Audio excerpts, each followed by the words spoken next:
Through 60 videos, many ups and downs, some missed uploads, and some overly ambitious upload schedules, I've now been uploading videos to YouTube for 1 year. In this video, I'll be talking about my experience of my first year on YouTube, the pros and cons, any advice for anyone who might be wanting to start, and what my plans are for the future. Hey everyone, welcome back to the channel.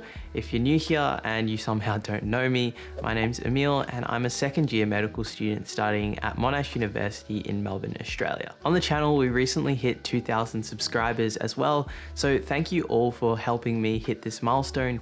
It's really insane to think that there's 2,000 people subscribed to my channel, and the thought of even talking to that amount of people, maybe in an auditorium, would be insane to me. So thank you all so much. The first thing that I'll talk about are the pros of my first year on YouTube. I think there have been so many amazing things that I didn't even expect when I started a year ago. The first of those things really was just being able to impact people through my videos, getting really nice comments that have told me that my content has helped them or that they've found that my videos help clarify a concept for them has overall been just so nice and wholesome for me, looking at those comments and seeing those things that people have said. So it really does mean a lot to me. I think the other thing that has been just a huge pro of my time on YouTube has just been the amount of skills that I have learned. If you look at the first video on my channel and you compare it to one of my more recent ones, you realize that my channel quality, my upload quality, my appearance on camera has all improved so much, and that has just been because I've been able to learn just so much from making these videos on a weekly basis. I think this is something that's so amazing because it's not just that you're improving without anyone realizing it, you're sort of progressing in public, and it's really nice to get encouraging comments saying that my video quality has improved. Just from having to make thumbnails and these videos, I've learned how to do Photoshop, I've learned video editing on Premiere Pro, I've learned about so many of these softwares and tools that I actually would have had no idea about if I hadn't actually taken the step to start a YouTube channel in the first place. Some things I've really been enjoying recently have been the idea of how you actually film and script videos to actually really engage people and make really good content. I've listened to a lot of podcasts and some videos from people who are really inspiring on YouTube, some really big YouTubers like Mr. Who's the Boss and Ali Abdaal, and they've talked in so much depth about what they're doing to actually engage their viewers and hook them in and make content that's so engaging that I've really been inspired to do those things and continue to learn about doing those things to make my content better. I think that's probably been the biggest benefit out of this whole thing, in that I'm sort of on a scale where I can improve a lot, and I know there's always areas for where I can challenge myself and try to make my videos better, and I can show that, and there's direct evidence of the effort and time that I'm putting into my work. Another amazing benefit has been just the opportunities that have opened up for me just from starting this YouTube channel. I've been able to meet a lot more people and engage with people who I probably wouldn't have even come across or who would have never known me if I hadn't been uploading these videos to YouTube. A great example of this is probably the free MMI book that I published. I didn't actually even know that VCE Web was making these books, and they actually contacted me and asked me to write the book with them. Other instances where people have messaged me on Instagram and I've been able to give them some specific advice on their situation has also been amazing. I've met some people in real life, and I've met some people on Zoom calls as well, which has all been fantastic. Now that I'm getting to this size as well, it's really surprising because I'm able to work with brands and I can actually genuinely provide a lot of value to people in both directions, both to the brands that I like and also to the other people who might just be purchasing these brands anyway, and I can give them a discount or direct them on the best way to use a platform or service. Overall, it's amazing how I get so many opportunities and the ability to impact a lot of people just by uploading these videos to the internet. Lastly, and sort of a very little thing, has actually been the money I've made from YouTube. I got monetized around August after I hit 1,000 subscribers, and since then I've actually earned around 530 Australian dollars, which is actually quite a lot of money that I really just earned passively, which is quite an amazing thing as well. If you went back to who I was maybe 2 to 3 years ago,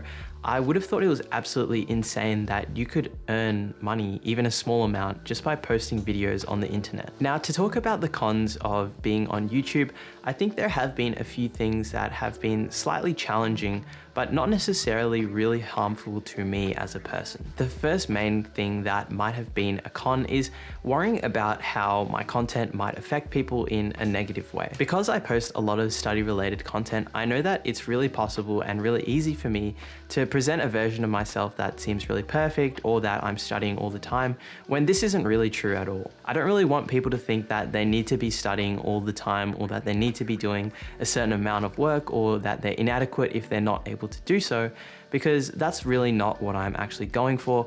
I'm just trying to help people by giving them a sort of general direction or some small tips that they can implement in their lives. It's really difficult because for one person, this thing that I post might be really helpful and it might inspire them to do a lot more work.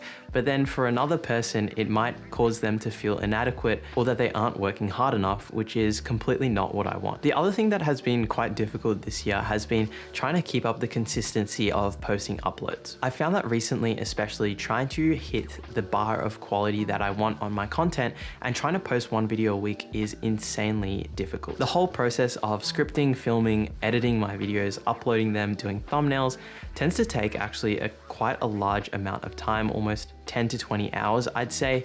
And because of that, it's really difficult to actually find the time to fit in all the time I need to spend to make a video in a week. And what I found is that the more I progress with my videos, the more I get, a lighting setup, a microphone, and I set up this background and I try to edit my videos well, the more time it tends to take. And because of that, it becomes harder and harder and harder. Ultimately, it's really challenging, but also rewarding, because that con of it being difficult to make or making better quality videos is really one of the biggest pros, because I realize that I can see myself improving and I can see my videos getting better. The last con that I'll sort of talk about is that I think the overall journey of doing YouTube is somewhat lonely, in that not many people do it and it's hard to find advice at times. Moving on from the cons, I have a few pieces of advice for anyone who'd be looking to start a YouTube channel. The first piece of advice I have is that you should always avoid perfection. What I found from the last year is that if you keep trying to make your videos perfect, you'll keep putting it back, or you'll never pick up the camera and start filming in the first place, because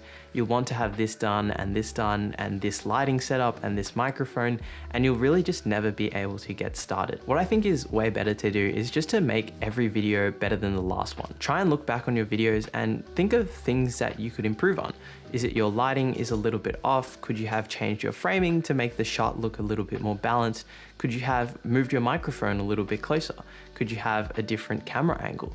These are all things that you can improve little by little over your videos, and you don't have to do them all at once. The second sort of surprising piece of advice I have is that people definitely don't judge you as much as you might think. Everyone is so busy thinking about their own lives. I have not gotten any hate comments on my YouTube channel, and no one that I know in real life has really been judging me for it, even though some of my earlier videos might have been a little bit goofy or a little bit poorly made. Overall, I think people just don't care about what you're doing in the first place, and as a result, worrying about your appearance or how people might judge you really isn't that much of a factor that you should consider. The other thing I've sort of learned is that nothing in YouTube is luck. When I started YouTube, I sort of thought that you could just post videos and then hope that one of them went viral. But really what I've learned in the last year is that the videos that go viral because they were made well and they were good content. Honestly, try to use this as a form of motivation rather than getting discouraged. But the YouTubers at the top are at the top for very good reason, and it's because they put that effort into their videos and they're providing value to their audience. A lot of the people at the top of YouTube with millions of subscribers and more are either people who started really early and kept posting videos and providing value really consistently, or they're people who started this year or the year before and they just made insanely good videos that people could not ignore. This is honestly really inspiring to me because I can look up to those people who've had so much success, and I can see that nothing really matters apart from how good their videos are and how good their channel is. Take it as a form of inspiration that if you want to do numerically well on YouTube, what you need to do is provide value to your audience and make it in an entertaining way and in a way that's easy for them to keep watching. On the other hand, you could also make good videos of a lesser quality, but post more of them, because the more videos you have of value, the more value that you're providing to people overall. A final piece of advice for actually getting into the nitty-gritty of filming, scripting, shooting your videos is to actually set up systems and batch your tasks.